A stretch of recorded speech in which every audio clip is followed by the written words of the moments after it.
Song of Ice and Fire books are long and fairly complicated, with many branching stories, and were always going to be a difficult task to adapt to TV screens. Over the course of Game of Thrones' 8 seasons, many fantastic characters and plot lines were cut from the show for a multitude of reasons, for good and ill, but just because they were not in the show does not mean they are not important to the story, as some of these cut characters have or will perhaps have important roles in the book. For me, the first missing character from Game of Thrones I really was disappointed not to see on screen was Val, the Wildling Princess, who is quite a popular character throughout the fan community, with many fan theories about who she is and her true nature and the role she could play in future books. Val is a member of the Free Folk and the sister of Dalla, the wife of the King Beyond the Wall, Mance Rayder. She's described as a beautiful young woman with blonde hair, the colour of dark honey. She wears it long, with it reaching down to just below her waist. She also sometimes wears it in a golden braid slung across one shoulder. Val has high sharp cheekbones and eyes which appear pale or grey, or perhaps potentially blue in some lights. She is also said to be slender with a full bust. She is seen wearing different outfits during the books, but she is most commonly seen in all white, with woolen breeches she tucks into her high boots, with a white bearskin cloak across one of her shoulders. She is also seen wielding a long bone knife. Val is a wildling girl introduced during the 3rd book,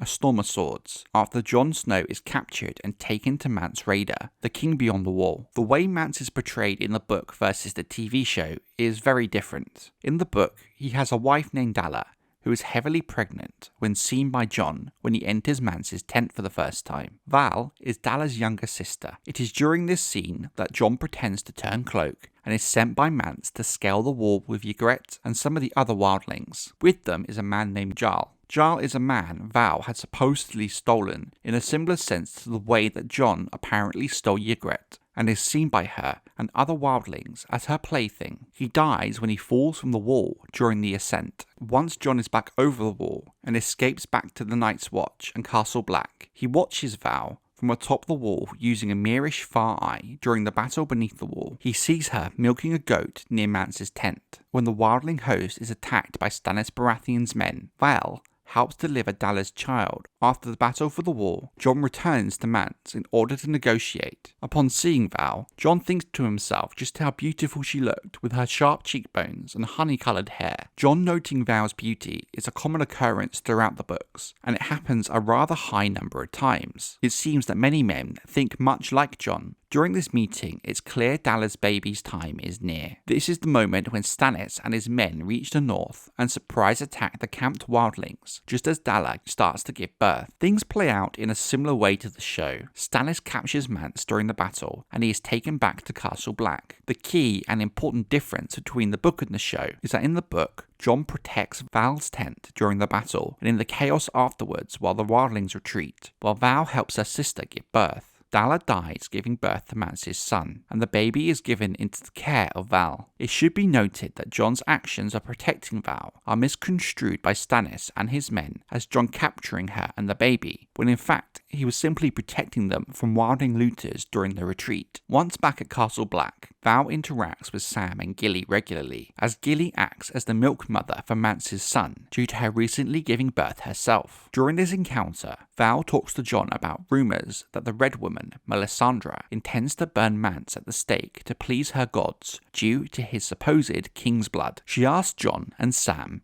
if she could see Mance so he could hold his son before he dies. Jon informs her he'd have to ask Stannis, as it was he who captured him, and not the Watch. It's important to note that at this point, Jon is not yet Lord Commander, and has no real influence or power, but during Jon's meeting with Stannis, Stannis is impressed by Jon, and he offers to legitimize him and make him Lord of Winterfell, and have him marry Val to secure an alliance between Stannis and the Free Folk. Jon thought about Stannis' offer, and was very conflicted, questioning if it would be dishonourable to accept, or perhaps that he would be breaking his Night's Watch vow, despite the fact some argue a king has the authority and power to release him from them, but he was more bothered that he would be stealing his sibling's birthright. It should also be noted that Stannis and his men at this point wrongly call Val a princess due to her being Dalla's sister, not understanding wildling culture, thus why Val is commonly known as a wildling princess, though the concept of it doesn't really exist. When weighing out Stannis' offer, Jon admits admits to himself that he finds Val very attractive and pictured them together as Lord and Lady Winterfell with lots of children and her sister's son and Gilly's baby as their wards. Jon also admits to himself that he did want it, as it's something he had dreamed of growing up as a child with Robb, but the conflict was too much and he declines the offer. But it's something Jon would keep coming back to, questioning his choice, almost wishing he had taken Stannis' offer. But Stannis made it clear whoever he made Lord of Winterfell would marry the so-called Wildling Princess. But Jon warns him that Val is no princess in the Wildling custom, and that if she is made to marry a man forcibly, she would slit his throat in the night and escape.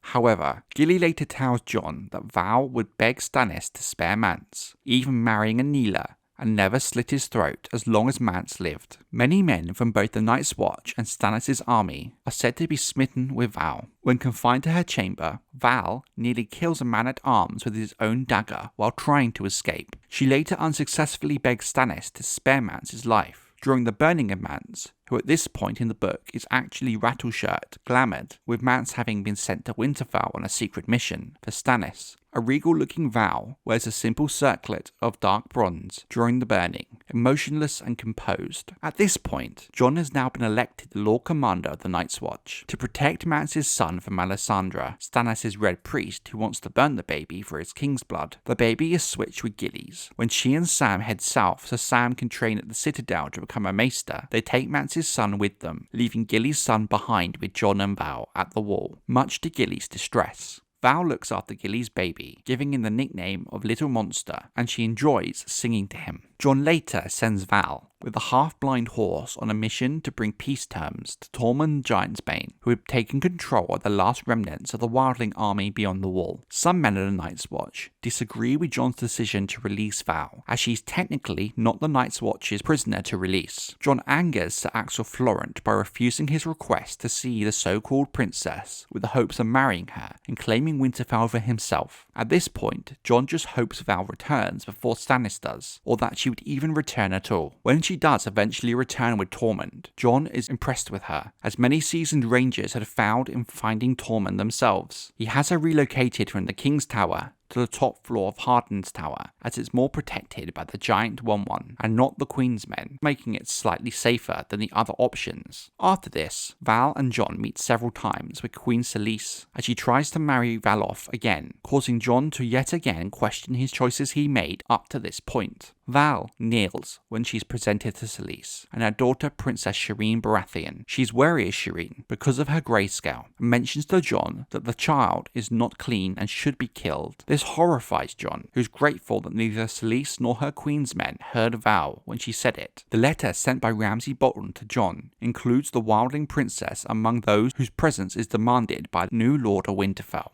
Selyse decides to have Val marry Sir Patrick of King's Mountain, but the knight is killed near Harden's Tower by 1-1, and until the Winds of Winter, that's all we know of Val's story up to this point. Jon's relationship with Val is intriguing, and it's understandable why some fan circles find her so compelling.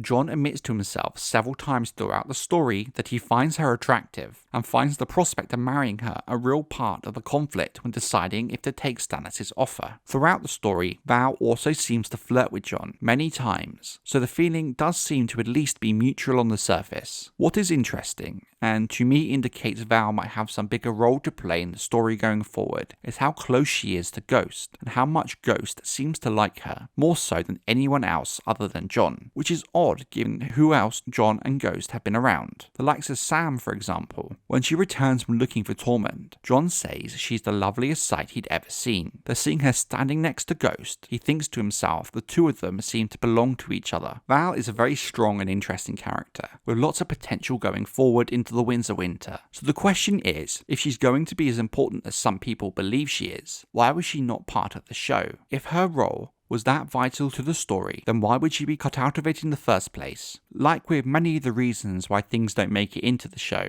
especially in later seasons, it comes down to mostly time. Once the show merged the content from A Feast for Crows and A Dance with Dragons into a single season, it became clear they were just going to focus on the main cast of characters. There wasn't time to introduce Val at that point. I remember when she was cut from season 3, when she should have been introduced. There was many felt that we'd see her in season 4, with her being cut cut from season 3 in order to focus on the relationship between Ygritte and Jon and streamline the pacing somewhat. But season 4 came, and it became clear that both Val and Dalla were cut from the show. I think once it was obvious that Mance didn't have a wife, it took away the entire purpose of Dalla and Val. And also, with Mance's post-Storm of Swords plots cut completely, with him actually being burnt in the show, also removes a lot of possibility of them introduced in later seasons. And if you ask me, much like many of these cut storylines and characters, it's a real shame. I recall that the last glimmer of hope fans had was when the casting for season 5 leaked, and the introduction of the character called Khaleesi, who was in the Hardhome episode, who was acting as kind of a wildling leader in the Hardhome episode. In the lead up to the season, some fans were speculating that she might have been some kind of version of Val, but in retrospect, it really was just clasping at straws at that point. But just because she was cut from the show does not mean she doesn't have a role in the book. I think it's highly probable, similar to other cases of book characters being merged into already existing characters on the show, that her role in the story has been taken up by another character. And I think there is a possibility that character could be Melisandre. There is a lot of fan speculation online that there is a lot more to Val than meets the eye. And if you ask me, given the amount of focus given to Val, there is certainly something odd going on with her. Some speculation presents the idea that she is some kind of old god's priestess or healer, given how she helped her sister give birth and how she's been caring for Mance and Gilly's children. Plus, when you consider her connection to Ghost and her aesthetic being quite similar to Weirwood Trees, you can understand why some people come to the conclusion that, in a way, she could sort of be the opposite of Melisandre, with them both representing ice and fire. The theory goes that in the book, Val will be the one, or have some sort of role in bringing Jon back from the dead after he is assassinated at the end of A Dance with Dragons. This also ties closely into the theory that in the book, at the moment of his death, Jon walked into Ghost, and that his consciousness will be trapped there. That whatever the method of Jon's resurrection, his consciousness would thus be safe and intact, thanks to being walked into Ghost. Warging being so closely related to old gods and magic, and the idea of Val being an old god's priestess or healer could be related. I think details such as this is speculation grounded with evidence on the text, but it is important to remember it is just speculation. It's really easy to add 1 and 1 together and get 3 with this kind of thing. However, it would not surprise me at all if elements of this idea were correct, and that Val will have some role in Jon's resurrection, or perhaps there is more to her character than meets the eye, and she is some kind of priestess. Her role in the show was perhaps merged to some extent into Melisandre's. Another interesting theory that focuses on Jon and Val, as well as wildling culture, is the idea that Jon and Val are technically already married in the eyes of the wildlings. When Jon protected Val from the wildling retreat, when Stannis attacked beyond the wall, it could be seen as him stealing Val and Dalla's baby. This also links back to Stannis and his men thinking that Jon had captured her, and the idea that his actions could be seen differently by different cultures. However, I do think this line of thinking is dubious and, again, is just speculation. If there is a more of a solid case to make for it,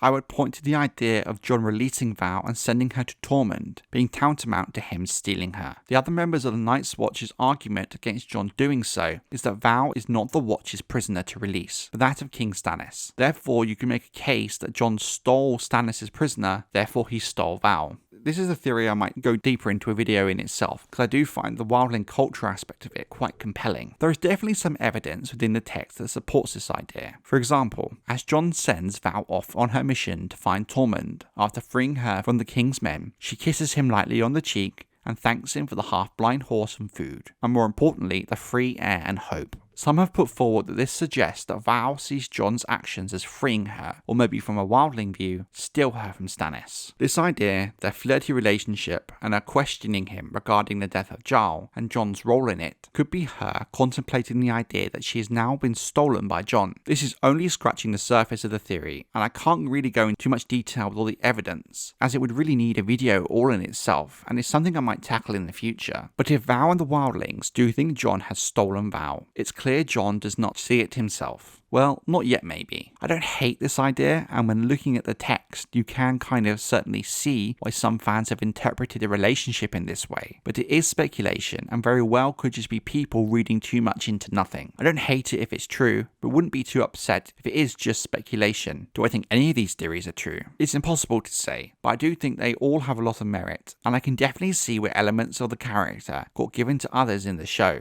Melisandre resurrects Jon, Dany and Jon's relationship all could have been taken from Val. This is why this kind of speculation is fun. For all we know, Val could be no one in the book and have no real role in the story, or she could actually be a super important character like these theories suggest. The point of this video is to explore the possibilities and make the point that just because something is not in the TV show does not mean that it's not important. Think Ariel Martell, the book version of Doran, young Griff, John Connington, Euron and Victarion, book Stannis, and that's just scratching the surface. And also on the flip side, just because the show does something doesn't necessarily mean the book will. Think Undead Dragons, and potentially Dany and Jon's relationship. No one can know for sure either way. A lot of the content post season 5 could potentially be drastically different in the book, and while the broader picture might be the same, the wider details and narrative of how we get there could be very different.